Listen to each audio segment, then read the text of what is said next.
តោះសូមជម្រាបសួរបងប្អូនទាំងអស់គ្នាហើយបងប្អូនណាខ្លះដែលមិនទាន់ចេះពីរបៀបធ្វើផាសសិនសូដាបាទអញ្ចឹងនេះគឺជាវីដេអូដែលខ្ញុំចែករំលែកដល់បងប្អូនទាំងអស់គ្នាជាដំបូងបងប្អូនត្រូវយកសូដាដែលបងប្អូនចម្រោះយកទឹកហើយចំនួន 50 ml ចាក់ចូលក្នុងកែវហើយជាមួយនឹងទឹកស្ករដែលយើងកូរត្រឹមត្រូវនឹងចំនួន 50 ml ផងដែរ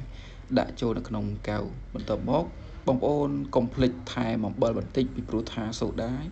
ផាសសិនសូដាប្រភេទសូដាបងប្អូនត្រូវថែមអំបិលបន្តិចដើម្បីលើករសជាតិណាបងប្អូនបន្ទាប់មកក៏យើងកោះសូដាចាក់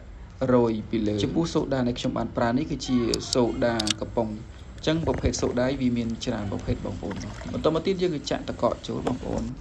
ចាក់ទឹកកកចូលឲ្យពេញកែវមកហើយយើងចាក់សូដាយើងឲ្យពេញមកអញ្ចឹង person សូដាយើងគឺមានតែប៉ុណ្្នឹងរួចជាការស្រេចរបស់បងប្អូនទាំងអស់គ្នានេះគឺជាវីដេអូចែករំលែកតិចតួចប៉ុណ្ណោះសម្រាប់បងប្អូនទាំងអស់គ្នាដែលមិនទាន់ចេះសូមអរគុណសូមជម្រាបលាជួបគ្នានៅវីដេអូបន្ទាប់